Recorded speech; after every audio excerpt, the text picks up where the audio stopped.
puisque cela doit se refléter directement dans le développement prometteur de l'économie, et c'est juste. Et en 2018, nous avions prévu d'affecter au développement de l'économie, du domaine social, 8 milliards de roubles, 8 000 milliards de roubles, et ensuite nous avions augmenté les dépenses, et je pense que c'est probable, et si tout se passe comme conformément aux prévisions des optimistes dans le domaine, on peut dire, les experts, on peut dire qu'on peut augmenter effectivement ces dépenses dans différents domaines. Donc nous parlons d'un plan de 6 ans, c'est ça? Oui, c'est ça. Il s'agit effectivement d'une période de 6 ans, et nous établissons le budget sur une période de 3 ans, et comme nous disons, c'est une période de planification, et quand nous avons préparé l'allocution, quand je dis nous, en fait, il y avait toute une équipe avec moi, évidemment, nous sommes partis du fait que nous allons calculer nos recettes et nos dépenses dans les domaines qui nous paraissent essentiels, prioritaires, précisément sur 6 ans. Mais il y a un projet absolument colossal, par exemple l'autoroute Sochi-Juba, 130 km, donc avec 90 km de tunnels et de ponts, donc 3 milliards, 1,5 milliard pour les 3 premières années seulement. Et l'autoroute doit être prête pour 2030. Donc,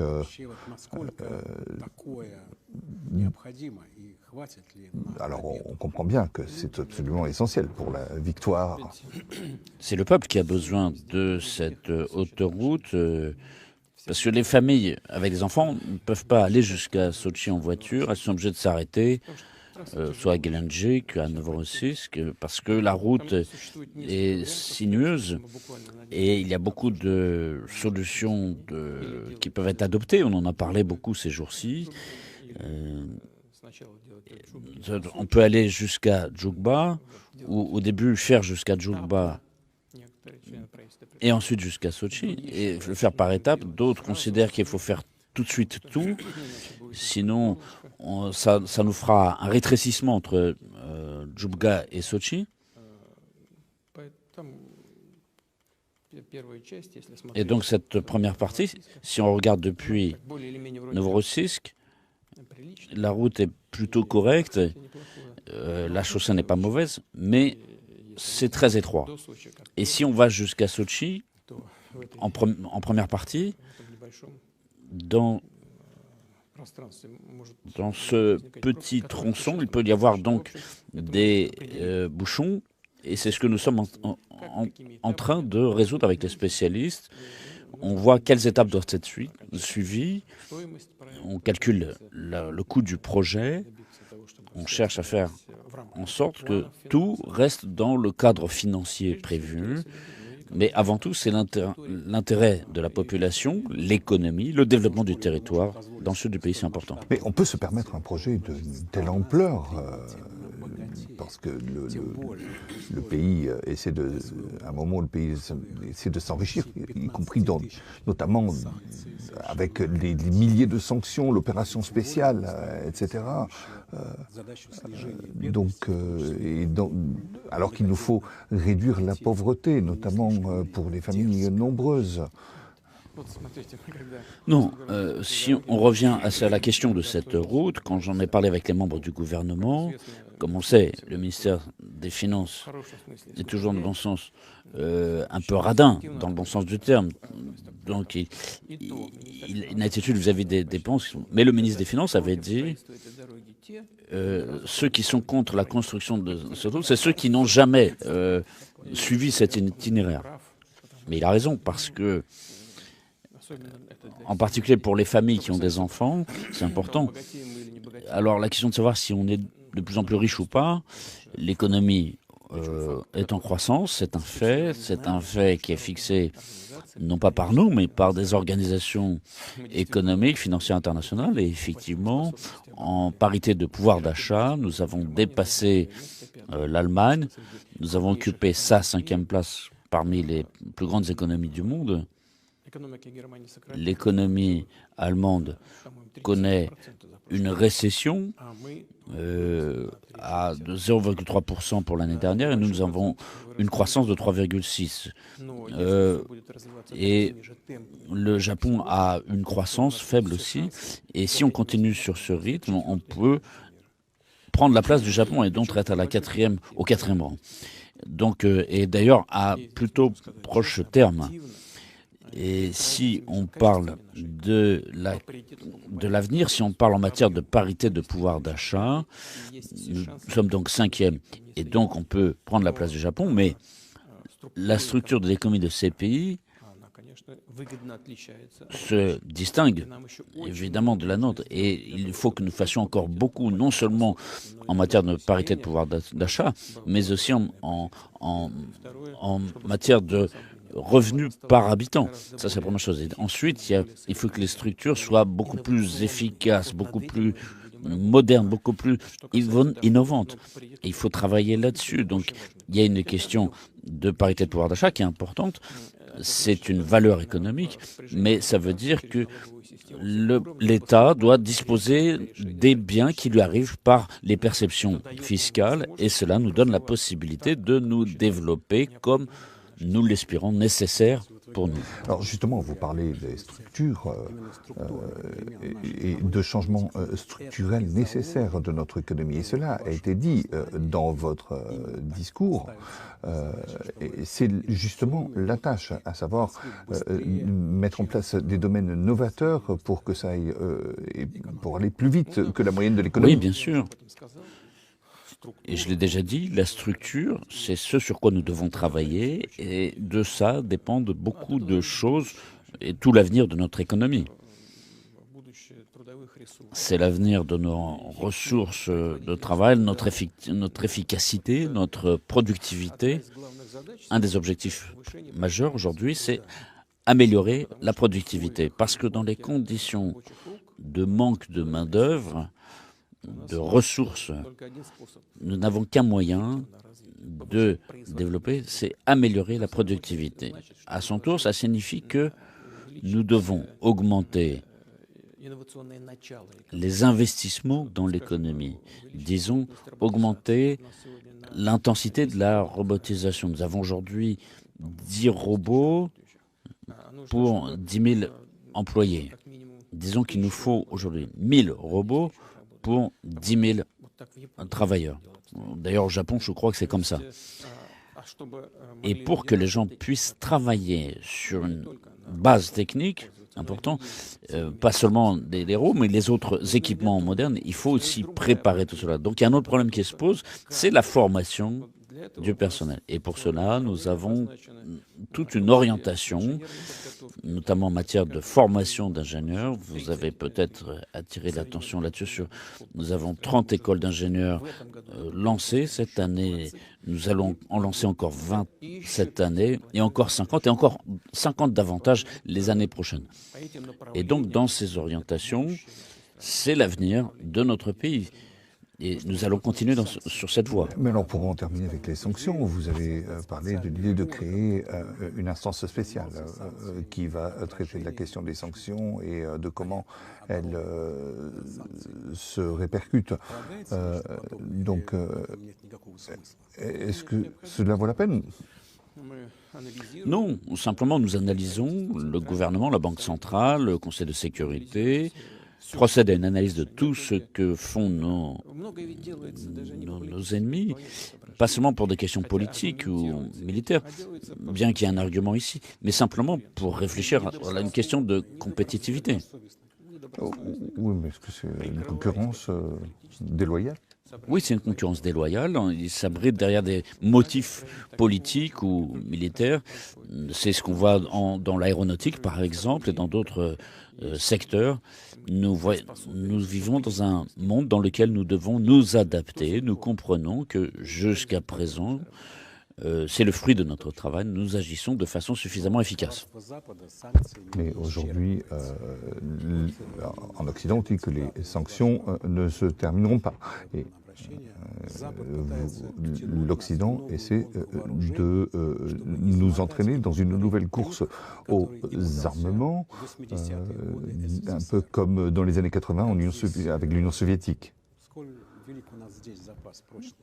Alors, qu'avons-nous comme moyen de réaction, comme stabilité?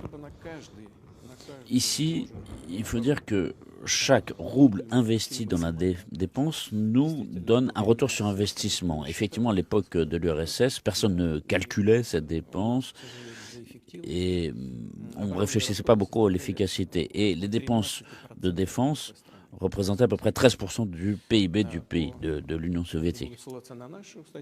Je ne vais pas me référer à nos statistiques, mais à l'Institut de Stockholm, nos dépenses étaient de 4%, cette année 6,8%, donc nous avons augmenté de 2,8%. Donc c'est une croissance notable, mais pas critique. Donc à l'époque soviétique, il y avait 13%, et aujourd'hui nous en sommes à 6,8% du PIB. Il faut dire que les dépenses en matière de défense poussent l'économie. Elles la rendent plus énergique, mais il y a aussi des facteurs limitatifs, nous le comprenons. C'est une question qui revient sans arrêt. Est-ce qu'on produit des canons ou de l'huile? La question, c'est qu'aujourd'hui, le secteur de la défense, chez nous, c'est pas que ça influence les secteurs civils et la production, mais en bénéficiant des innovations nécessaires à la défense, le secteur les utilise aussi pour la production civile. Et ça, c'est très important. D'abord, nos dépenses sont incomparables par rapport à ce qu'il y a aux États-Unis. Ils sont à 900. Oui, 900, 860, 870 milliards. C'est absolument incomparable avec notre secteur à nous. Parce que le problème, il n'y a pas de moyen de... Non, je vais vous expliquer. C'est que, en fait, eux, ils ont beaucoup d'argent qui part pour l'entretien. Et l'entretien de base, notamment partout dans le monde. Et tout ça part dans un trou noir. On ne peut pas calculer tout ça. Et donc, c'est ça, effectivement, le trou qu'il y a dans leurs dépenses. Et aujourd'hui, sur les moyens de frapper, sur les armements en tant que tels, ils dépensent de l'argent qui est gigantesque, difficile à calculer. Si on calcule le prix chez nous, par exemple, ce qu'a coûté pour eux le système de défense antimissile, et dont une des composantes essentielles chez nous, la Vanguard, qui est un missile intercontinental, un missile au bloc planant intercontinental, c'est absolument incomparable. Et en fait, nous avons remis à zéro tout ce qu'ils ont fait, tout ce qu'ils avaient investi dans leur système de défense antimissile. Et c'est ainsi qu'il faut agir. Et bien sûr, sans aucun doute, l'économie elle-même de notre armée doit correspondre à ces exigences d'aujourd'hui. Monsieur le Président, le mot justice, c'est un mot magique pour la langue russe. Vous l'utilisez de façon prudente et un jour, vous avez prononcé ce mot dans un de vos discours. Et ce mot était un petit peu comme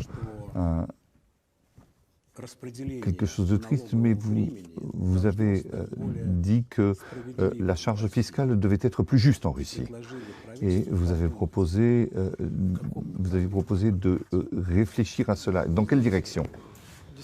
Vous savez, effectivement, la répartition de cette charge fiscale doit être plus juste dans ce sens que le trésor général, c'est-à-dire pour la satisfaction des nécessités nationales, des besoins nationaux, dans la lutte contre la pauvreté. Donc c'est les entreprises publiques, les personnes physiques et morales qui doivent ici gagner plus d'argent. Oui, mais plus d'impôts? Oui, un argent, je ne veux pas entrer dans les détails, il faut travailler là-dessus encore, mais il faut construire ce système de façon à ce que il donne plus de retour, plus de liberté pour les questions d'investissement sur les questions sociales et que le gouvernement que l'État doit assurer. Donc il faut réduire la charge fiscale, par exemple, pour les familles nombreuses et un certain nombre de mesures à prendre sur cette voie. Il me semble que la société considère cela comme tout à fait normal et les entreprises elles-mêmes, qu'est-ce qu'elles demandent à l'État? Elles demandent que nous répartissions un système d'imposition, mais qu'on n'y touche plus, pour que ce soit stable. C'est la demande essentielle, c'est la revendication essentielle de la part des entreprises. Et l'État doit travailler là-dessus prochainement avec la Douma. Il attend des propositions. Mais aujourd'hui, nous avons peur de... Non, je ne pense pas. Simplement, ce système fonctionne et ceux qui étaient les partisans ardents de cet échelonnement des impôts considèrent aujourd'hui que dans l'ensemble, nous sommes arrivés à un point où on peut travailler de façon plus sélective. Mais lors de votre discours, vous avez remercié les collègues du gouvernement. C'était votre manière de vous exprimer. Et donc aujourd'hui, les personnes se maintiennent. Ça, on en parlera après les élections. Pour l'instant, ça me paraît malvenu. Mais dans l'ensemble, le gouvernement travaille, on le voit, le résultat est évident, c'est des données objectives, travaille de façon tout à fait satisfaisante. Vous avez mentionné la diminution donc des charges pour les familles nombreuses, pour les enfants et la situation démographique. Actuellement, ce sont des sujets qui occupent beaucoup de place dans vos discours. Parce qu'aujourd'hui, la Russie est en difficulté démographique, la démographie baisse. Et aujourd'hui, il y a des problèmes de dénatalité. On a un taux de natalité de 1,31, 1,39. Donc c'est 1,3 enfants par femme.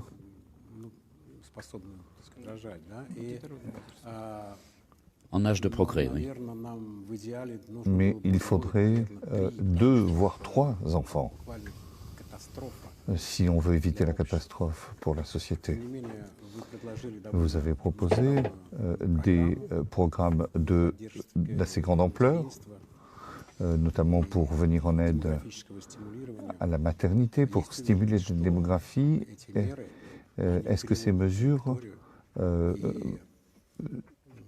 vont prendre cette trajectoire et vont pouvoir résoudre le problème?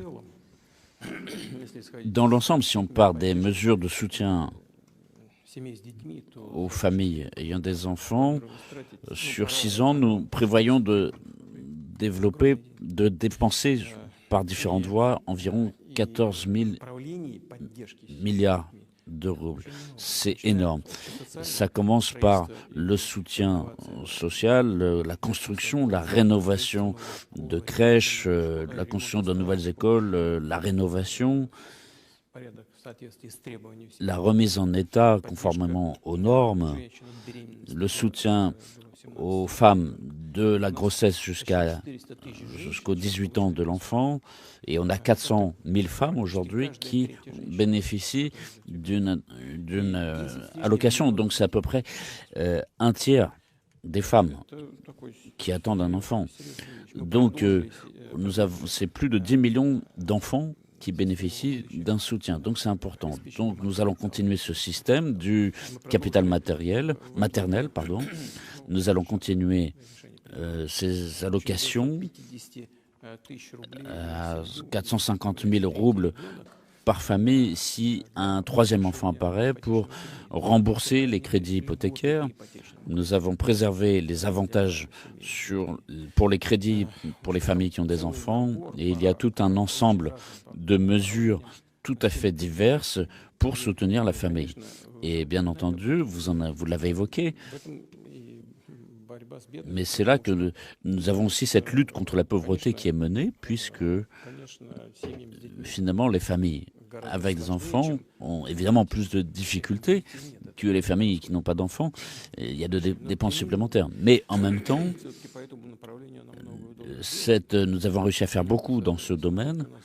Regardez ce qu'on avait il y a 20 ans. En deçà du seuil de pauvreté, nous avions 29% de la population. C'est 42 millions de personnes. Aujourd'hui, on en est à 9,3 d'après les dernières données. Et c'est toujours 13,5 millions de personnes. C'est beaucoup, c'est énorme. Et il faut faire le maximum pour réduire ça jusqu'à peut-être 7%. Et pour les familles nombreuses, c'est un indice qui est encore modeste et il faut l'augmenter. Donc il y a un problème, oui, sur la natalité. J'en ai parlé beaucoup, les spécialistes en parlent. Ce sont des faits objectifs. Nous avons eu 2 baisses fortes de la natalité pendant la Seconde Guerre mondiale de 1943-1944 et tout de suite après l'effondrement de l'Union soviétique. C'était exactement le même cas, la même situation. Alors pourquoi? Parce que le soutien social était faible en URSS, il faut le dire. Mais il y avait quand même un soutien. Et après l'effondrement de l'Union soviétique, ce soutien social a quasiment totalement disparu. Et donc on a eu un phénomène de pauvreté. Inutile de dire tout ça. En tout cas, l'horizon de planification familiale a baissé. Et cela a baissé jusqu'au niveau des années de guerre. Après, nous avons eu une reprise et aujourd'hui, on a un assez grand nombre d'enfants, de jeunes qui parviennent à l'âge adulte et dans l'âge de procréer. Et nous voyons que ces indicateurs augmentent. Et donc, c'est une tendance mondiale. Et on a plusieurs pays qui ont une dynamique positive en la matière. Dans tous les pays, tout va dans la baisse. C'est un problème complexe. C'est lié à l'économie, aux priorités qu'ont les femmes dans la vie. On ne va pas entrer, c'est au travail, c'est aux démographes de faire ce travail, de proposer des solutions. Mais ce qu'on peut dire quand même, qui est positif, c'est les humeurs de la société. On a 70% des hommes et 72% des femmes qui veulent avoir au moins 2 enfants. Et l'État doit les soutenir. Et donc il y a tout un lot de mesures ici que nous prévoyons et qui doivent être mises en œuvre. Et nous le ferons. Mais, Monsieur le Président, est-ce qu'on est convaincu que la situation n'a pas changé mais à la fin des années 90, l'histoire est bien connue, vous en avez vous-même parlé, vous avez sauvé vos enfants d'un incendie au 2e étage d'une maison. Et vous vous êtes ensuite rappelé qu'il y avait de l'argent. Et l'argent a brûlé. Donc ça veut dire que ça établit vos priorités. D'abord les enfants et ensuite l'argent. Donc est-ce que cela peut se faire à l'échelle du pays? Mais ne faudrait-il pas créer un programme pour garantir un changement de situation? Vous savez, il faut regarder le cours des événements. Au début des années 2000, nous avons pris des mesures, notamment donc, qui ont donné des résultats positifs. Donc nous pouvons le faire. Donc il y a une telle expérience. Oui, l'expérience est là, mais nous pouvons utiliser des nouvelles mesures. Mais s'agissant des mesures, de la mesure des événements, il faut corriger les choses quand c'est nécessaire. Et nous allons voir comment nous pouvons appliquer les choses. Par exemple, nous avons déclaré cette année de la famille. Nous avons des projets pour la famille. Et il y a des éléments que nous n'avons pas encore appliqués. Par exemple, nous projetons 75 milliards pour les régions, des régions qui en ont besoin, notamment les régions centrales de la Russie. Donc, 75 milliards, c'est quand même une somme qu'il va nous falloir distribuer. Ensuite, il y a une autre composante.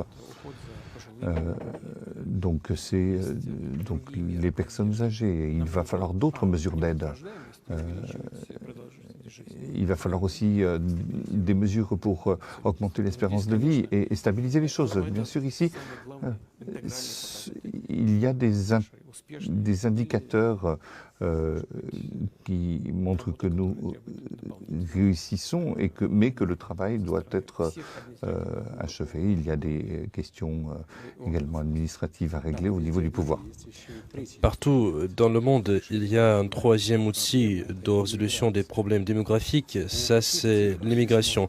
De quels chiffres pourrait-il s'agir dans cette période de 6 ans et quel rôle revêt l'approche systémique dans ce travail?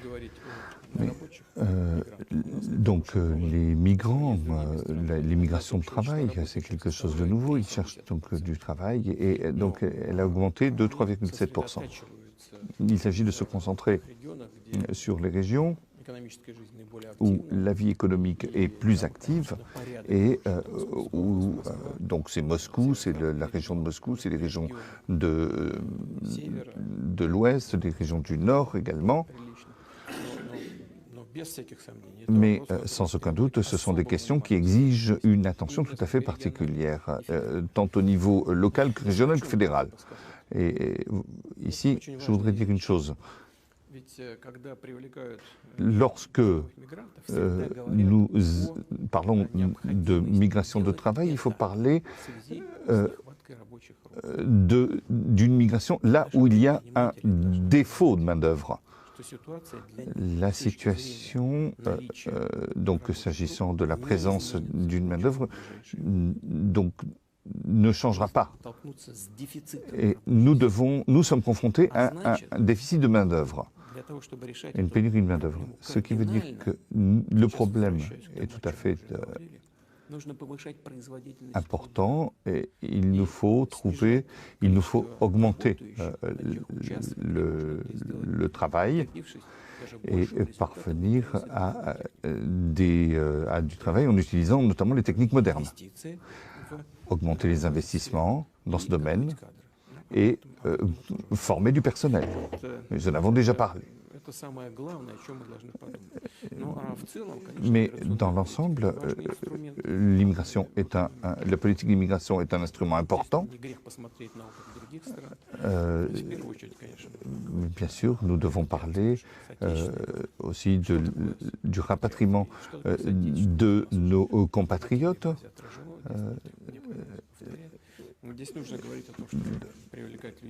Donc il va falloir impliquer les personnes qui ne prévoyaient pas nécessairement de revenir en Fédération de Russie, mais il faut profiter de toutes les qualifications, de tous les talents, pour le développement de notre État, pour le développement de la Russie. Et ces personnes aussi, nous allons les impliquer. Et pour ce qui est de l'immigration traditionnelle, nous devons aussi la prendre en compte. Nous devons travailler avec nos partenaires. Nous devons tenir compte aussi de nos traditions, de notre culture dans les autres pays, de notre langue. Il faut traiter les choses de façon humaine. Et donc il faut intégrer ces personnes dans notre société également. Tout cet ensemble doit apporter un effet positif. Et bien sûr, il faut que ces gens-là observent nos traditions et les lois de la Fédération de Russie. Et bien entendu, les normes sanitaires, etc., etc. Garantir la sécurité également des citoyens de la Fédération de Russie, cela doit être une priorité.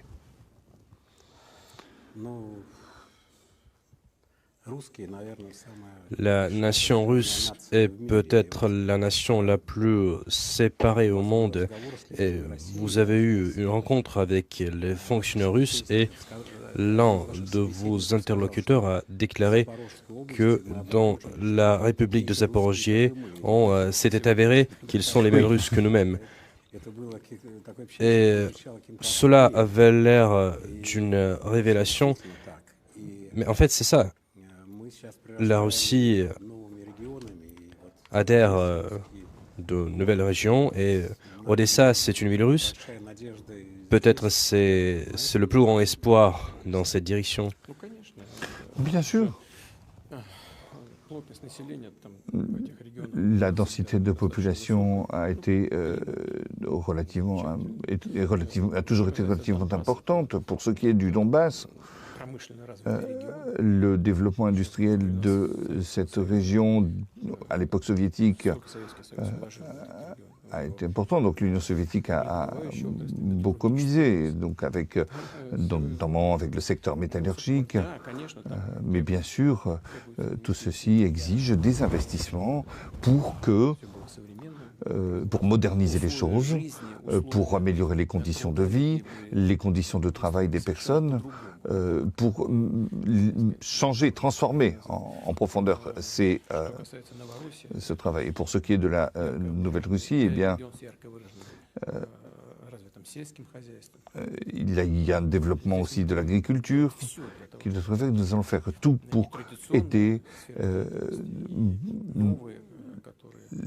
les domaines économiques traditionnels, mais également pour créer de nouvelles perspectives dans cette région, pour développer les conditions de vie des personnes et pour permettre aux talents de s'exprimer.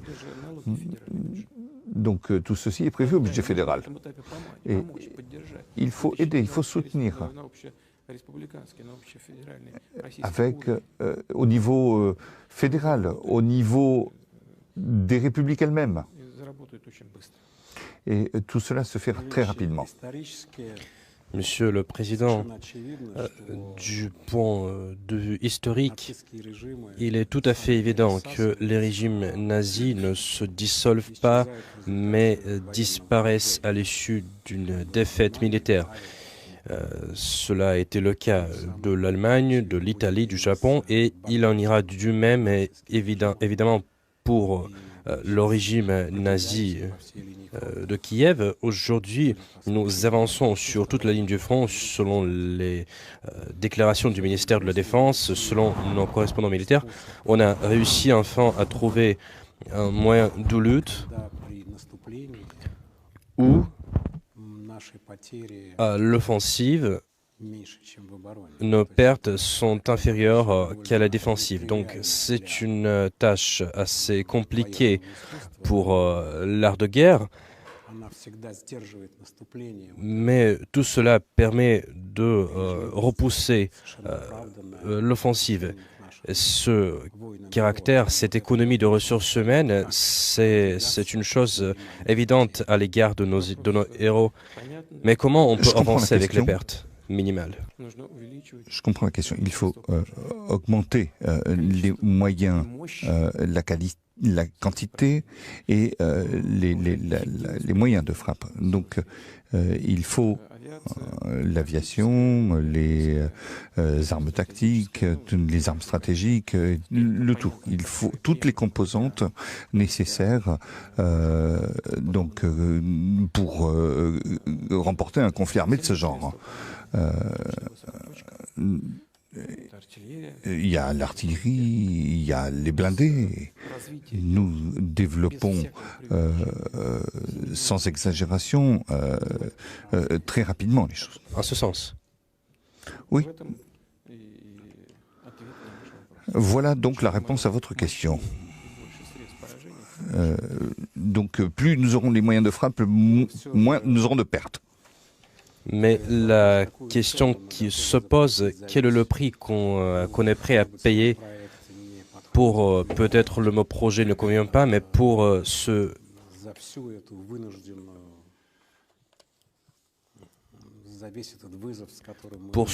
défi auquel nous faisons face.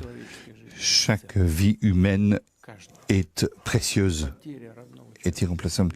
Et les pertes pour n'importe quelle famille, c'est quelque chose de...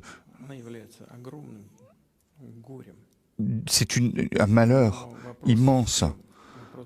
Mais la question est de déterminer ce que nous voulons faire. Qu'est-ce que nous faisons? Aujourd'hui, nous avons rencontré aujourd'hui quelqu'un qui disait que les gens là sont russes comme nous. Nous devons aider ces personnes. C'est en principe la réponse à votre question. Et demain, nos pertes pourraient augmenter considérablement si nous ne faisons rien. Et nos enfants risquent d'être privés d'avenir parce qu'ils vont se sentir peu sûrs d'eux. Le pays va être un pays de seconde zone et les conséquences risquent d'être catastrophiques. Voilà donc la réponse que je peux vous faire. Monsieur le Président, les Américains semblent aborder les négociations sur la stabilité stratégique. En même temps, ils déclarent qu'il faut infliger une défaite stratégique à la Russie. Notre position est comme ça. Nous sommes prêts aux négociations, nous sommes ouverts aux négociations, mais en même temps, l'heure de gestes de bonne volonté est finie. Il n'y aura pas de négociation, donc. Nous n'avons jamais refusé de négocier. Sans geste, c'est-à-dire sans compromis, comment cela va se passer? Je vais essayer de vous expliquer. Nous avons conduit des négociations en Turquie, je l'ai dit à de nombreuses reprises. Nous pourrons le refaire, mais les négociateurs de l'autre partie ont eu dans les mains un document, il y a eu un projet d'accord, et ceci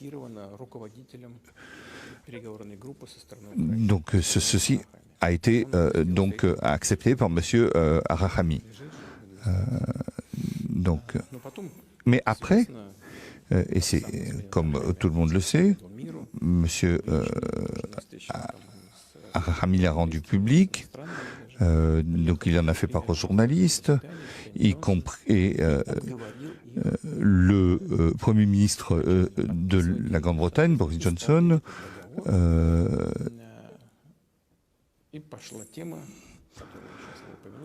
a eu connaissance de ce document et a dit qu'il fallait infliger à la Russie une défaite sur le champ de bataille. Nous avons préparé. Sommes-nous prêts aux négociations? Oui, nous sommes prêts. Mais pas sur des négociations qui seraient basées sur... comment dire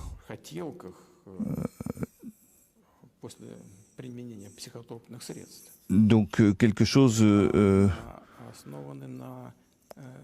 des réels, mais sur les réalités qui sont sur le terrain, sur les réalités du terrain.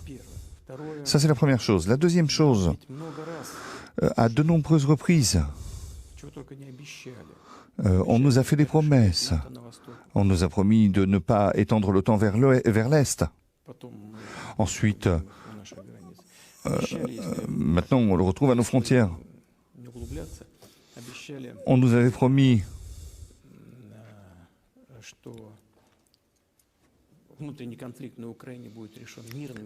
que le conflit à l'intérieur de l'Ukraine serait résolu par des moyens pacifiques, avec les ministres, avec la France, la Pologne et l'Allemagne. Il y a eu des garanties de sécurité. Et puis juste après, il y a eu le coup d'État. On nous a promis de respecter les accords de Minsk. Et après, ils ont dit publiquement qu'ils n'avaient jamais eu l'intention. Que c'était simplement fait pour gagner du temps, pour permettre au régime bandériste de se réarmer. Donc, aujourd'hui, mener des négociations parce que les munitions se terminent, il n'y a plus de munitions. Mais non, cela dit, nous sommes prêts à des négociations sérieuses. Et nous voulons résoudre tous les conflits, y compris celui-là, par des moyens pacifiques. Mais nous devons comprendre de manière claire.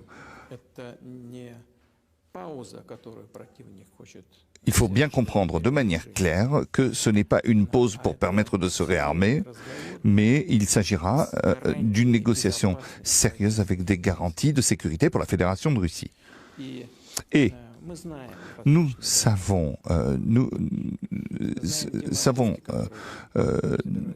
de quoi il s'agit. Nous savons qu'on essaye de nous convaincre que le moment est venu. Mais je le répète, nous voulons une solution de tous les litiges, y compris celui-ci, par des moyens pacifiques, et nous y sommes prêts. C'est ce que nous voulons. Mais cela doit se faire de manière sérieuse, avec des garanties de sécurité. Et aujourd'hui, ce que nous voulons la sécurité des autres, bien sûr, mais ce qui nous intéresse le plus, c'est la sécurité de la Russie. Et c'est ce que nous allons chercher. Monsieur le Président, je pense qu'on a l'air trop noble. Ne serait-ce pas possible qu'il nous trompe de nouveau après avoir signé un accord, alors qu'on va se consoler que c'était nous qui avons été francs, que ce sont eux qui nous aient trompés, que c'est notre destin de passer pour des fous pendant tout le temps. Mais alors, après que les Américains se sont forgés des médailles dans les années 90 pour avoir l'emporté la guerre froide, toutes ces décennies ont été des décennies d'un grand mensonge. Comment peut-on espérer qu'ils vont conclure un accord juste avec nous, un accord qu'ils vont respecter, avec des garanties? Comment est-ce qu'on peut traiter les Américains? Croyez-vous effectivement que c'est possible, que ce soit possible? Je ne vois pas le dire, mais je ne crois à personne, mais nous avons besoin de garanties. Et ces garanties doivent être fixées à l'écrit. Ils doivent être des garanties qui nous conviendraient, des garanties auxquelles nous allons croire. Voilà, mais il n'est pas l'heure de parler publiquement de ce qui va se passer, mais on ne va pas faire comme ça.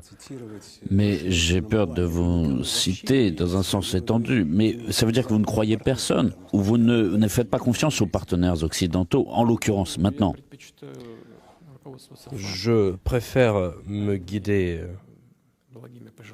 par des faits et non par des vœux nobles et par des discussions qui portent sur la confiance à tout le monde. Vous comprenez, quand il y a des décisions sur un tel niveau, il y a une très grande responsabilité des conséquences des décisions qui sont prises. Donc nous n'allons faire rien qui ne correspond pas aux intérêts de notre pays. Qu'est-ce qui est arrivé à Macron? Il a perdu la tête. Il veut envoyer des troupes françaises lutter contre notre armée. Il ressemble à un coq gallois, un coq de Gaulle. Et avec ça, il a effrayé tous les Européens. Comment réagir à cela?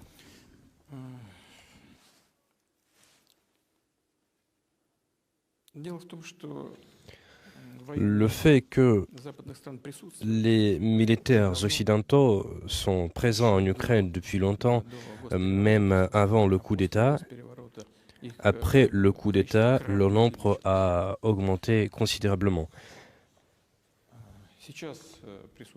Ils sont présents directement, ils sont conseillers, ils sont présents en tant que mercenaires étrangers et ils subissent des pertes. Mais si il s'agira de contingents militaires officiels des États étrangers, je suis convaincu que cela ne changera pas la donne sur le champ de bataille. C'est très important. Tout comme la livraison d'armement ne change pas la donne sur le champ de bataille. La deuxième chose, cela va entraîner des conséquences géopolitiques sérieuses.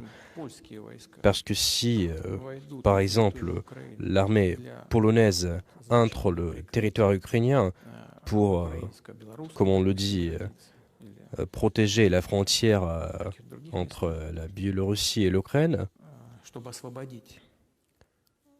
ou dans d'autres endroits, pour libérer les contingents militaires ukrainiens qui pourraient participer aux actions de combat sur la ligne de contact, je pense que les troupes polonaises ne partiront jamais. Voilà ce que je pense. Parce qu'ils ont l'intention de récupérer ces terres qu'ils considèrent comme les leurs sur le plan historique et que M. Staline a pris de la Pologne et a transmis ces terres à l'Ukraine. Ils veulent récupérer ces territoires et si les unités polonaises entrent ces territoires, ils ne partiront jamais.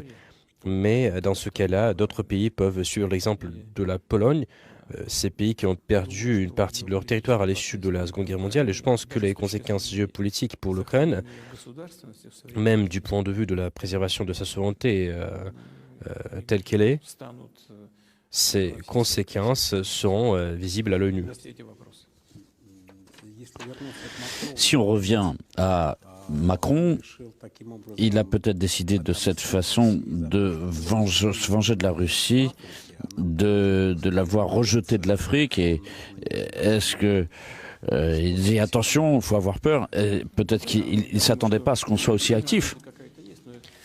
Je pense qu'il y a une sorte d'insulte. Autrefois, on gardait le contact, on en a parlé de manière franche. Nous n'avons jamais voulu en gérer dans les affaires de l'Afrique. Nous n'avons jamais chassé la France de l'Afrique. Mais le problème est bien différent. Il s'agit du fameux groupe Wagner. Il a effectué un nombre de projets économiques en Syrie. Ensuite, il a déménagé dans d'autres pays de l'Afrique. Et le ministère russe de la Défense a soutenu ce groupe, mais seulement parce que c'est un groupe russe. Nous n'avons jamais chassé personne. Les dirigeants africains de certains pays africains, ils se sont mis d'accord avec les entreprises russes, ils voulaient travailler avec ces entreprises, ils ne voulaient pas travailler avec les Français. Ce n'était pas notre initiative, c'était l'initiative de nos amis africains. Et je ne comprends pas pourquoi Emmanuel Macron il est insulté. Si un État souverain veut développer ses relations avec ses partenaires d'autres pays, et notamment avec la Russie, si ces États veulent renforcer ses relations avec la Russie, nous n'avons jamais touché à ces colonisateurs français dans ces pays. Je le dis sans plaisanter, parce que dans plusieurs pays où la France a été la métropole historiquement, dans ces pays, on ne veut pas avoir affaire à ce colonisateur. Nous n'avons rien à voir avec cela. Peut-être c'est confortable d'être insulté sans voir la poutre dans son œil. Peut-être c'est une réaction assez aiguë, assez émotionnelle qui est liée à ce qui se passe dans certains États africains. Alors que je sais que dans plusieurs États africains, on traite de bonne manière la présence française. Ils déclarent qu'ils sont prêts à travailler avec la France. Dans plusieurs pays, on ne le veut pas. Nous ne poussons personne à s'opposer à la France. Nous n'avons pas de tels objectifs.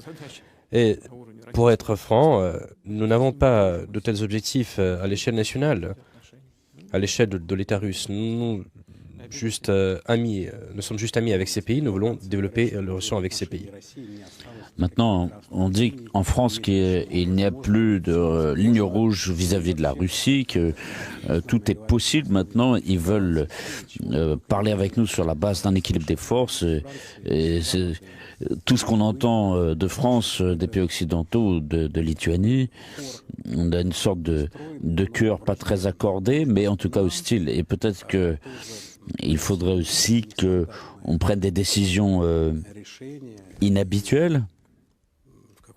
Il y a un moment qu'on invite, qu'on demande l'aide de l'armée de Corée du Nord, par exemple, en échange d'une protection nucléaire sur la péninsule coréenne. Pourquoi pas? D'abord, la Corée du Nord a son propre parapluie nucléaire. Il ne demande rien. C'est la première chose. La deuxième chose, en principe, nous voyons que nous réalisons les objectifs sur le champ de bataille que nous nous fixons. En ce qui concerne ces États qui déclarent ne pas avoir de ligne rouge à l'égard de la Russie, ces États doivent comprendre que la Russie n'aura pas de ligne rouge à l'égard de ces États. En ce qui concerne les petits États de l'Europe, premièrement, nous traitons tous ces pays avec respect, malgré tout. Deuxièmement, quand ces petits États appellent à durcir la politique à l'égard de Russie et adopter des mesures extrêmes, notamment le déploiement de troupes, ce sont ces États, et ils le comprennent, qui ne vont pas sentir les répercussions de ces déclarations provocatrices. Et ces États qui peuvent ressentir ces conséquences, ils sont plus modestes. Et toutes ces danses exécutées par l'Allemagne avec les missiles terroristes, le chancelier Scholz dit que si nous fournissons des missiles, il y a des forces qui sont pour les livraisons de terroristes à l'Ukraine. Les Anglais disent qu'ils peuvent faire pour assurer le transit. L'objectif, c'est le pont de Crimée. Les généraux allemands réfléchissent déjà à planifier une opération. Il ne s'agit pas seulement du pont de Crimée, mais peut-être même frapper l'intérieur du territoire russe. D'autres disent que ces missiles peuvent frapper le Kremlin. Donc, ils ne sont pas trop gênés dans leurs rêves. Ce sont des fantasmes, ils s'encouragent, c'est la première chose. Deuxièmement, ils essayent de nous intimider. En ce qui concerne l'Allemagne, il y a des problèmes constitutionnels. Ils disent justement, si ces Taurus frappent cette partie du pont de Crimée, qui est une partie du territoire russe, c'est une violation de la constitution allemande. Le fait que l'opposition allemande est le plus agressive, on verra l'issue de ces débats, on va suivre tout cela de tout près. Ils utilisent des missiles américains, des missiles britanniques, et cela ne change pas la donne sur le champ de bataille.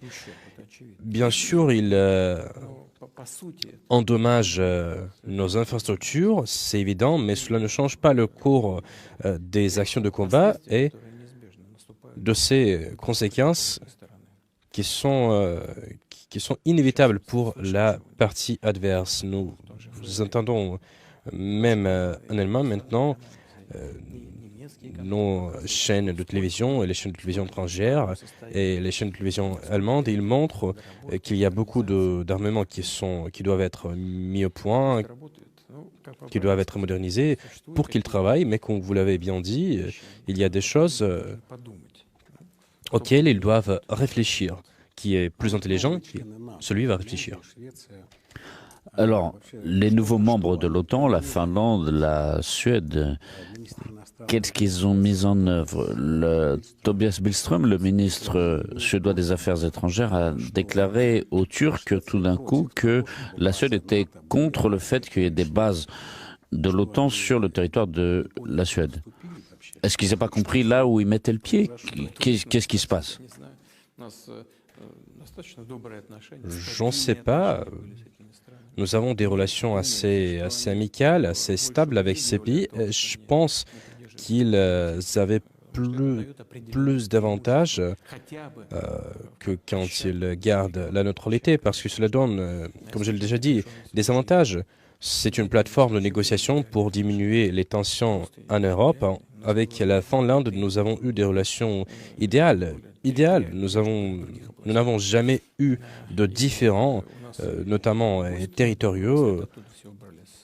Nous n'avons pas eu de troupes. Nous avons retiré nos troupes de la frontière russe-finlandaise. Pourquoi ils l'ont fait?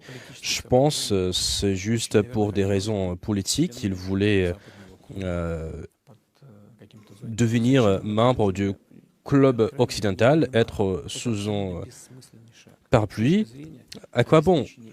Franchement, je ne comprends pas. C'est une mesure irrationnelle du point de vue de leurs intérêts nationaux, mais ce sont eux qui doivent décider. Ce sont eux qui ont décidé. Nous n'avons jamais de troupes à la frontière, nous n'avons jamais eu de système de précision. Maintenant, il y en aura. Pourquoi ils l'ont fait? Nous avons eu des relations assez bonnes, des relations économiques assez bonnes. Ils utilisaient notre marché, nous avons acheté beaucoup de choses, mais maintenant la situation va changer et je ne comprends pas. Vous savez, c'est une chose évidente, mais ces dernières années à Helsinki et dans les régions frontalières de la Finlande, on pouvait payer avec des roubles. À Helsinki, dans des supermarchés, on pouvait acheter des produits avec des roubles. Il y avait même des inscriptions en russe. Et là, aujourd'hui, ceux qui sont sur les zones frontalières, ils vont connaître la faillite. Oui, mais de l'autre côté, c'est très bien pour l'économie. Les prix immobiliers ont été très bons.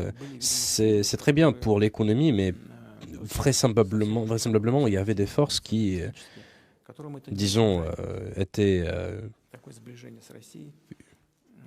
droites, qu'ils n'aimaient pas ce rapprochement avec la Russie. Certains estimaient que c'était excessif.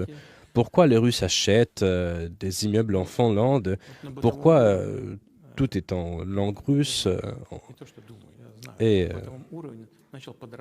je pense, je le sais, la russophobie a commencé à grimper en Finlande et peut-être certaines forces politiques à l'intérieur du pays ont décidé de profiter de cette situation. Peut-être. Et l'intégralité, tous ces facteurs ont entraîné cette décision. Je pense que c'est ça, mais je n'en suis pas sûr à 100%. Mais cela ne change pas la situation compte tenu de la sécurité dans la relation bilatérale et en Europe en général. En même temps, aux États-Unis, il y a une campagne présidentielle qui est en cours. Ils ne peuvent pas se passer de vous là-bas. Vous êtes toujours participant de façon invisible. Chacun des candidats, dans ses discours, argumente, ne se passe pas de prononcer votre nom. Vous êtes dans les titres des journaux partout, vous êtes dans les nouvelles, vous êtes un argument qui est utilisé par chacun des deux candidats dans la campagne. Et en plus, vous jetez de l'huile sur le feu. Par exemple, en disant qu'un des candidats serait préférable pour nous. Mais est-ce qu'un président d'un autre pays peut dire que tel ou tel candidat dans un pays lui est préférable? C'est une ingérence classique dans les élections. Et quand les Américains disent que, quand vous dites que Biden est préférable pour vous, c'est quoi? Vous amusez? Je vous dirai une chose. Cela montrera que mes préférences ne changent pas. C'est la première chose. Deuxièmement, nous n'ingérons pas dans les élections. Et comme je l'ai dit à plusieurs reprises, nous allons travailler avec un dirigeant, quel qu'il soit, auquel va croire le peuple américain, l'électeur américain. Mais ce qui est curieux, c'est que le président Trump m'a reproché, il a dit que je suis partisan de Biden. Cela a été il y a 4 ans. Il m'a dit dans une des discussions, tu veux, désolé, mais il m'a dit, tu veux que Joe, qui dort, remporte la victoire. Il me l'a dit alors qu'il était président. Et ensuite, on a commencé de le poursuivre, d'avoir prétendument soutenu par la Russie. C'est du délire. En ce qui concerne la situation électorale aux États-Unis, elle revêt un caractère pas humain. Je ne ferai pas de commentaire là-dessus, mais ce qui est évident, c'est que le système politique américain ne peut pas être un système démocratique et dans tous les sens du mot. Mais aujourd'hui, votre préférence pour Biden me semble un peu étrange malgré tout, parce qu'en 2011, Biden est venu à Moscou et vous avez donné des ordres. Vous vous souvenez de cette histoire? Donc, il avait rencontré l'équipe, il avait rencontré Garry Kasparov et des opposants. Et vous avez demandé à la Maison Blanche, il avait rencontré le Premier ministre Poutine, etc. Et il avait menacé la Russie d'un printemps arabe.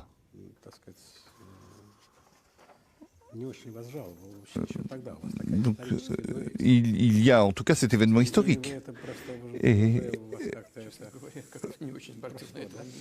honnêtement, je n'ai pas fait attention à tout ça. Mais pour lui, c'était très sérieux. Non, justement, c'est un signe d'ingérence. Ah oui, alors là, c'est tout à fait, oui, c'est 100% un signe d'ingérence. Oui, dans ces processus politiques internes, et on en a beaucoup parlé, et je l'ai dit, nous ne permettrons à personne de pratiquer l'ingérence chez nous. Très bien. Si on parle donc d'ingérence, le fait est que l'escalade continue. Et on a l'impression que les grandes puissances, la Russie et les États-Unis, jouent le fait que un sorte de ce que l'Amérique appelle le chicken game.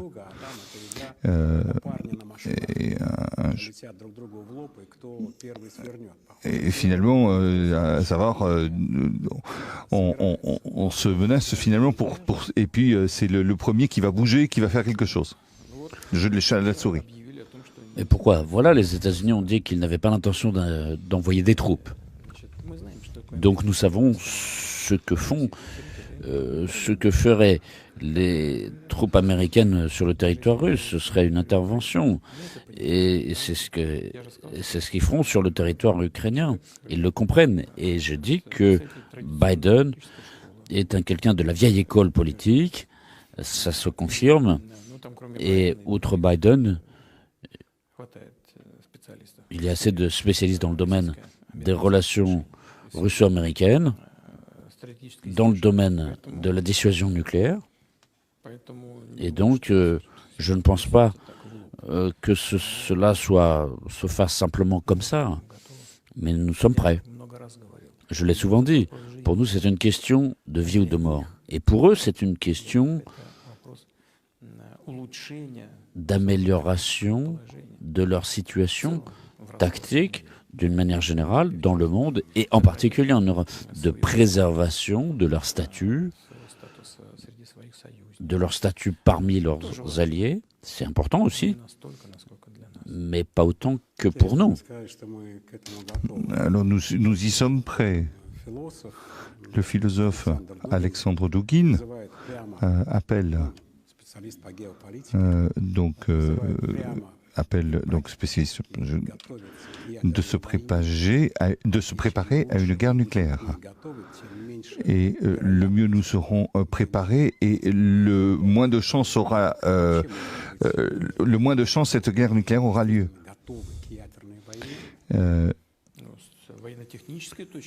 Du point de vue technique et militaire, évidemment, nous sommes prêts. Ils nous trouvent tout le temps en état de préparation au combat. C'est la première chose. Deuxième chose, et c'est quelque chose qui est reconnu, notre triade nucléaire, elle est plus moderne que n'importe quelle autre. Et voilà, il y a chez nous, il y a ce qu'il y a chez les Américains, et nous avons avancé beaucoup plus loin. Elle est plus moderne, la nôtre. Toute notre composante nucléaire est plus moderne. Dans l'ensemble, en matière de vecteurs et de charges, nous avons à peu près la parité. Mais chez nous, c'est plus moderne. Et tous les spécialistes le savent. Cela ne suffit pas que nous devons nous mesurer les uns les autres en nombre de vecteurs et de charges, mais il faut le savoir. Et encore une fois, les experts, les spécialistes, les militaires le savent très bien. Ils ont pour objectif maintenant d'améliorer ce niveau de modernité, d'innovation. Ils ont un plan, nous le savons aussi. Ils développent leurs composantes, nous aussi. Cela ne suffit pas cependant, il me semble qu'ils sont prêts demain à déclencher cette guerre nucléaire. S'ils le veulent, nous y sommes prêts. Mais pour se convaincre, est-ce qu'il faudra faire des essais nucléaires? En fin de compte, nous n'avons pas de limitation internationale sur ce plan. Il y a un accord sur l'interdiction des essais de ce type, mais malheureusement, les États-Unis n'ont pas signé cet accord, et donc, pour respecter cette parité, nous avons mis fin à notre participation, mais le traité n'a pas été ratifié par les États-Unis, il n'est pas entré en vigueur, et donc il n'y a pas les ratifications nécessaires. Mais en tout cas, nous respectons cet accord. Nous savons que les États-Unis envisagent de mener de tels essais. C'est lié à quoi? C'est lié au fait que s'il y a de nouvelles charges qui partent, comme supposent certains spécialistes, des modélisations sur ordinateur ne sont pas suffisantes, il faut le faire aussi en grandeur nature.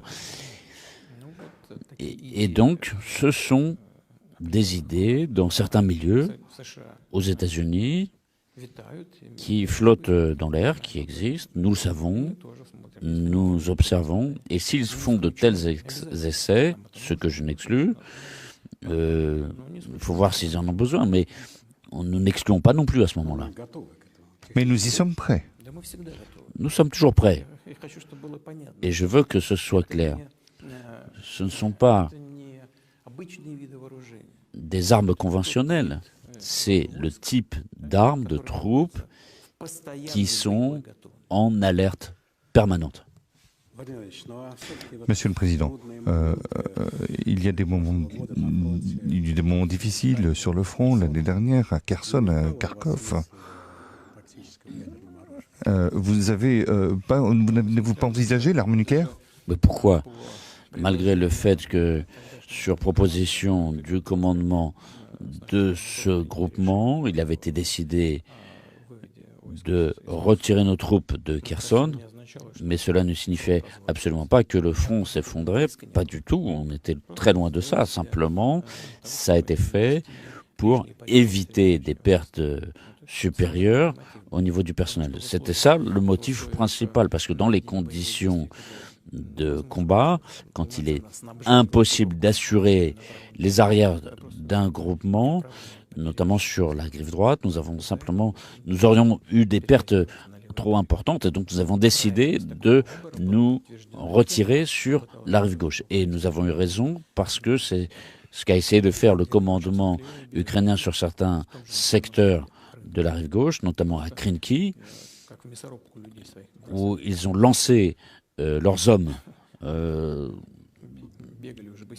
dans un massacre, où on les voyait courir pieds nus, au sens propre, et donc ils jetaient des munitions à l'aide de vedettes rapides et de drones. Mais qu'est-ce que ça signifie? C'est n'importe quoi, c'est jeter les gens à la boucherie.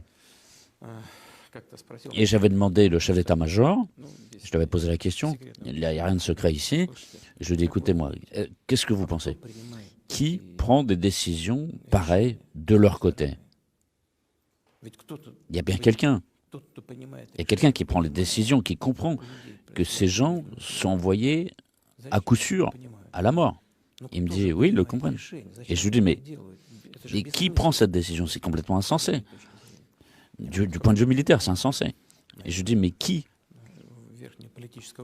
Donc, il dit, je ne sais pas, peut-être dans les dirigeants politiques, il y a peut-être quelqu'un qui prend,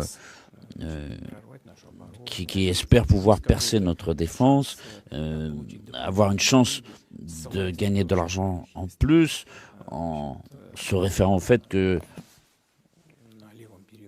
sur la rive gauche, il y a peut-être un terrain qui peut être utilisé, qui a une chance de présenter notre position de façon plus démonstrative à l'international. Et l'ordre a été donné de façon automatique dans les ordres aux niveaux inférieurs. Et donc, d'ailleurs, les prisonniers de guerre, ils ne savaient même pas dans quelles conditions ils étaient. Et donc, ils étaient envoyés. On leur disait, il y a une défense, allez-y, continuez, avancez. Ils n'ont même pas réussi à atteindre cette rive gauche. C'est une tragédie. Oui, c'est absolument. Et pourquoi aurions-nous dû utiliser des armes de destruction massive? Il n'y avait aucune nécessité. Donc, cette idée ne vous est même pas venue? Mais pourquoi? L'arme existe pour être utilisée. Nous avons nos principes. Ils le disent clairement. Nous sommes prêts à utiliser l'arme, et n'importe quelle arme, y compris celle dont vous avez parlé, s'il s'agit de l'existence de l'État russe. Et quand il y a un dommage qui est porté à notre souveraineté, à notre indépendance. Tout est stipulé dans notre stratégie. Nous ne l'avons pas modifié. Mais, Monsieur le Président, lorsqu'est parti le président Yeltsin, et lorsqu'il vous a proposé de vous présenter à la présidence, et votre réaction c'était « je ne suis pas prêt ». Oui, c'est vrai. Et aujourd'hui, bien sûr, vous avez beaucoup évolué. Si aujourd'hui vous devriez écrire un télégramme un tel télégramme, quel texte écririez-vous? Vous comprenez?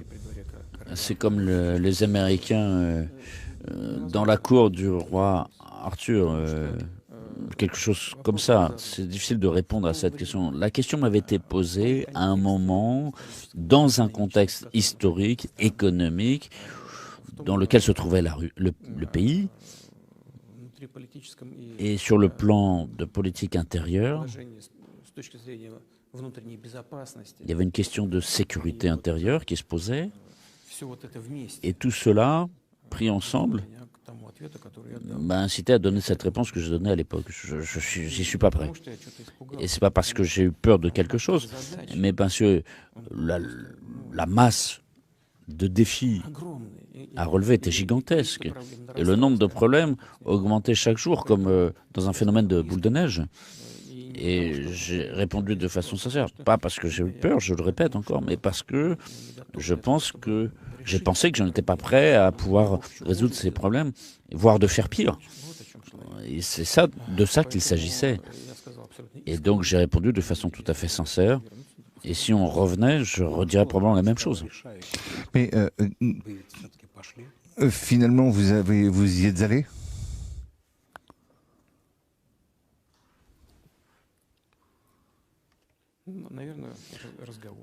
Peut-être mes discussions avec M. Yeltsin. L'essentiel, finalement, il m'a dit, qu'est-ce que tu as répondu? Il m'a dit, bon, d'accord, je comprends, on y reviendra. Et nous sommes revenus plusieurs fois. Et finalement, il a dit, je suis quelqu'un d'expérimenté, je sais ce que je fais, je sais ce que je te propose. Il m'a dit certaines autres choses aussi. Bon, on va pas, c'est pas très correct de se vanter, mais il m'a dit des paroles encourageantes. Plus tard, il l'a encore confirmé de façon tout à fait positive. Je ne vais pas en parler maintenant.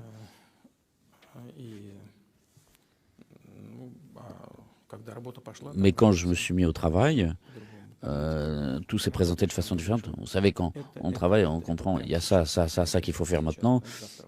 Et là, ça part, le lendemain, ça part. Et on entre dans le travail, on s'y met. Mais certains ont peur. La question, c'est pas d'avoir peur, c'est la question, c'est de la compréhension des difficultés à résoudre.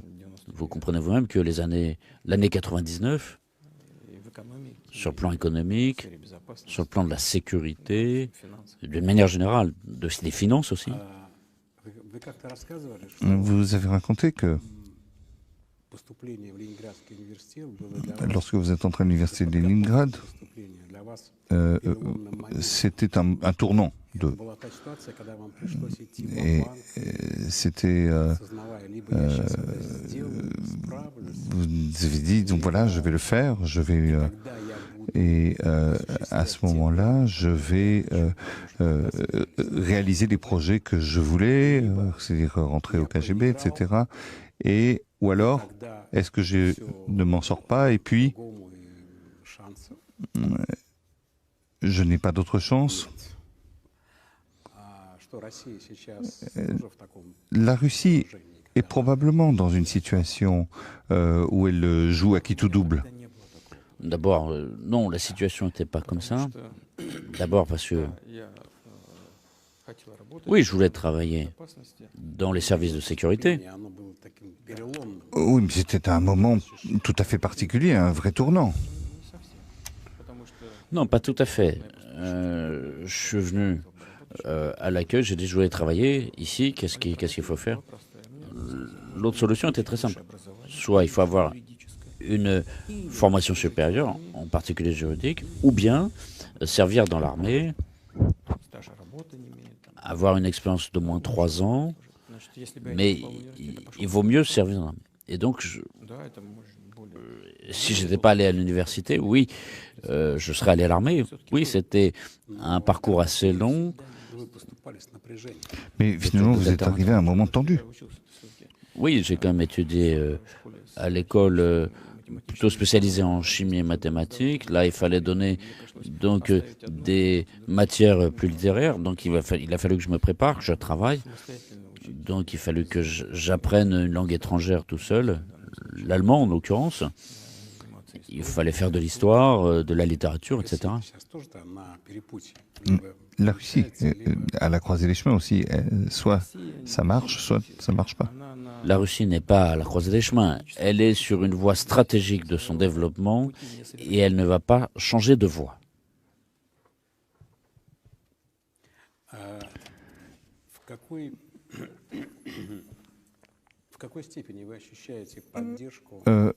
Comment ressentez-vous le soutien de la société russe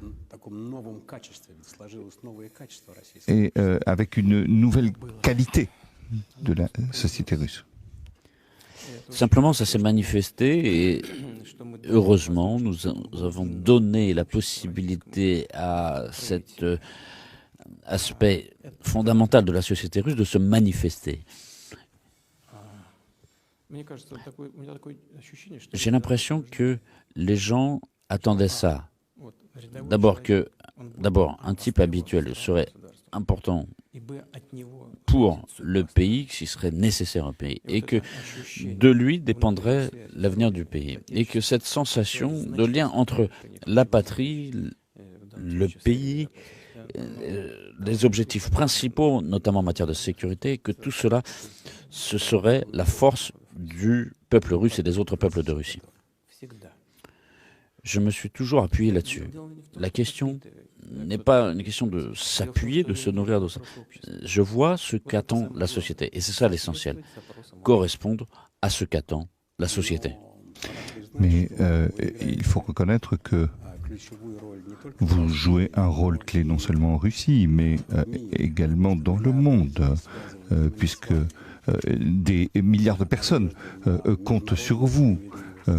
En espérant en la justice internationale, la protection de la dignité humaine, des valeurs traditionnelles. Est-ce que vous ressentez l'ampleur de cette tâche?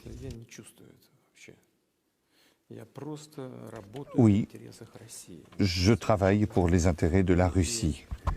Et ce faisant, oui, je comprends ce dont vous parlez et je suis prêt à le commenter, mais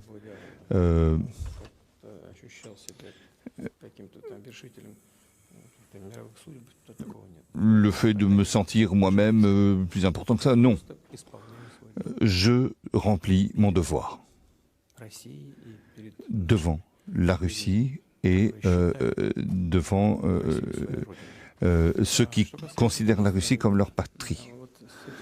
Et tout ceci est lié bien sûr à la manière dont nous nous comportons. C'est un phénomène intéressant, vous savez.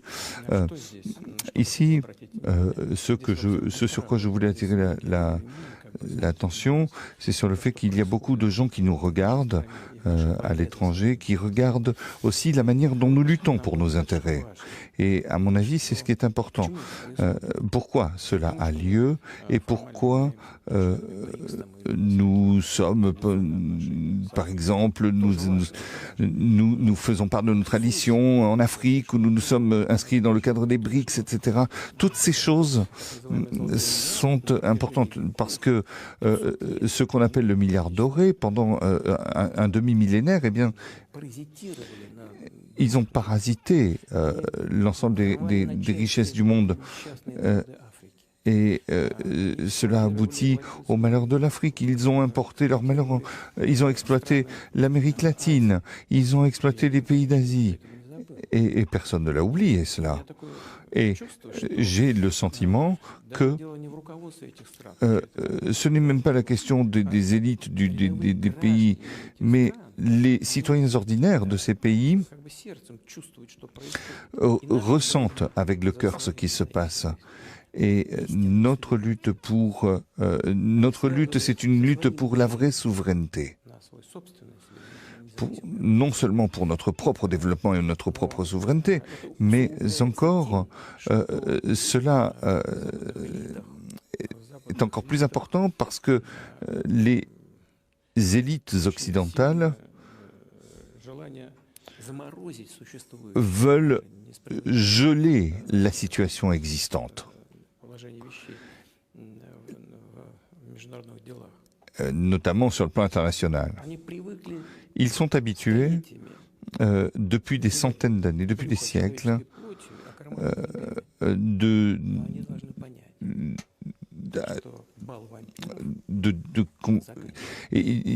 ils doivent comprendre que le bal des vampires est terminé. Vous faites référence, je cite votre question, à leur démarche coloniale, n'est-ce pas? Oui, tout a lieu. Tout passe. Mais vous venez de dresser un tableau tout à fait juste. Les gens voient un espoir en Russie. Mais comment se fait-il que la propagande occidentale, avec toute sa puissance, avec toutes ses ressources colossales, avec tous ses outils, n'ait pas réussi à enfermer la Russie, à l'isoler et à créer cette image fausse alors qu'il espérait le faire dans les têtes de milliards de personnes? Mais ce que je dis, c'est que ce qui est important pour les gens, c'est ce qu'ils ressentent avec le cœur. Ils n'ont même pas besoin d'explications pragmatiques. Malgré les tentatives de nigrer la Russie? Vous savez, il y a des effets dans tous les pays et dans tous les pays, on pense que cela correspond à leurs intérêts parce qu'ils ne veulent pas. Parce qu'ils considèrent que la Russie est le plus grand pays selon l'étendue, selon la population européenne, etc. Mais c'est incomparable avec la Chine ou l'Inde. Mais c'est le pays le plus peuplé d'Europe. C'est la 5e économie mondiale. Et ils pensent que non, que les Américains leur ont proposé de diviser le pays en 3, 4 ou 5, et ils s'appuient là-dessus. Mais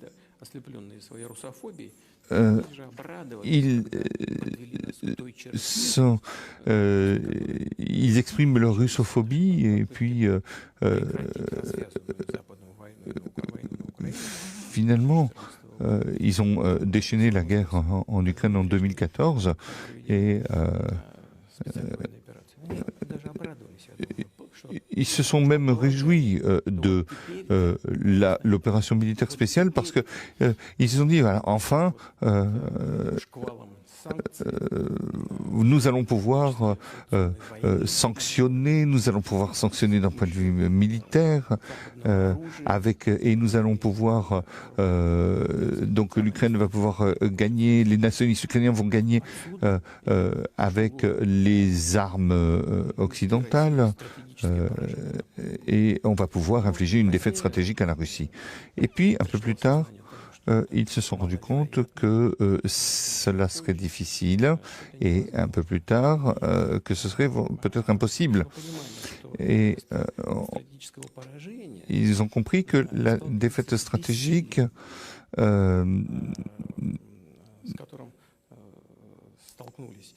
n'était pas possible parce que n'était pas possible malgré ce que disaient les États-Unis ou ce que pensaient les États-Unis.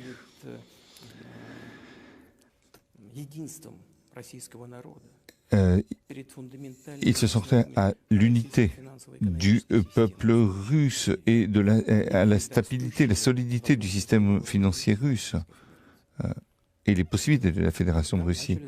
Et alors ils ont commencé à réfléchir. Non, les plus sensés ont compris qu'il fallait changer de stratégie face à la Fédération de Russie. Il fallait peut-être reprendre un processus de négociation, peut-être en terminer avec ce conflit, rechercher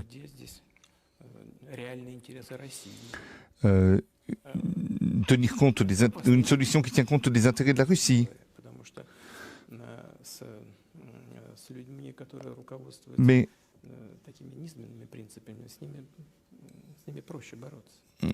ceux qui n'ont pas de principe, c'est toujours plus facile finalement de se battre. Mais vous savez, finalement, c'est plus facile avec ceux qui...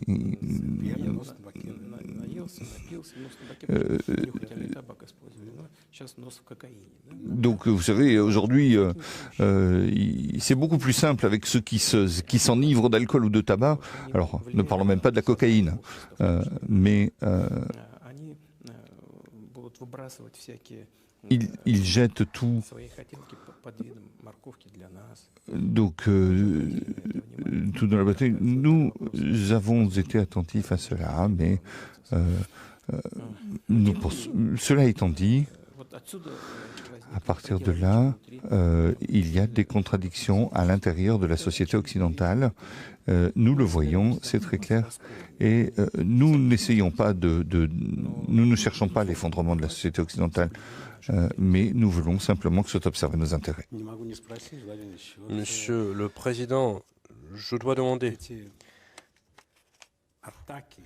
ces attaques contre la région de Belgorod et la région de Koursk, ces actions de combat qui sont en cours dans nos régions russes, les Ukrainiens, ils agissent avec plus d'arrogance.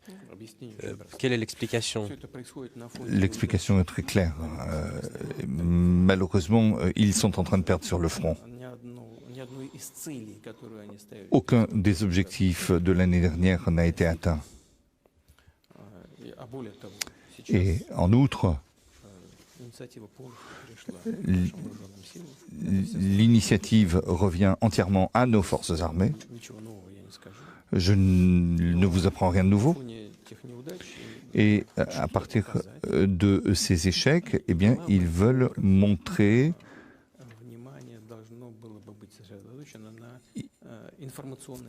Ils veulent vraiment s'appuyer sur le côté informationnel des choses. Avant toute chose, les groupes terroristes, donc interviennent et c'est à peu près 300 personnes. Parmi eux, d'ailleurs, beaucoup de mercenaires étrangers. Je crois qu'il y en a 230 à peu près. Ils ont perdu 7 de leurs 8 chars, 9 blindés et 7 Bradley. Donc, mais aujourd'hui, ils jettent toute leur force dans la bataille. Et donc, sur la partie de la frontière donc de Belgorod, etc. Mais l'objectif principal, c'est que si ils ne peuvent pas interrompre les élections présidentielles, ils veulent évidemment s'ingérer dans le processus. Cela a un effet sur le plan de l'information, mais est-ce que cela va permettre, en fin de compte, de parvenir à un processus de négociation? Les personnes s'appuient donc sur des principes et je crois qu'il faut compter avec avec la Suisse. Mais avec la suite, mais nous le verrons. Monsieur le Président, on a évoqué cette histoire avec les enfants et l'incendie. Vous avez des petits-enfants maintenant. Quel pays vous voulez laisser à vos petits-enfants? Tout d'abord, je crois que tout cela a été dit dans le discours aux assemblées fédérales. Il y a donc un caractère concret dans le cadre du développement de l'économie pour les enfants, pour l'aide aux retraités. Nous en avons peu parlé ces derniers temps, mais il y a des ressources qui concernent l'indexation des pensions, les revenus à long terme, donc les personnes de l'ancienne génération sont celles grâce à qui aujourd'hui nous avons un État suffisamment solide et stable et une économie suffisamment solide et stable. Parce que malgré toutes les péripéties et toutes les épreuves subies par l'économie dans les années 90, eh bien l'économie est toujours là. Donc nous ne devons jamais oublier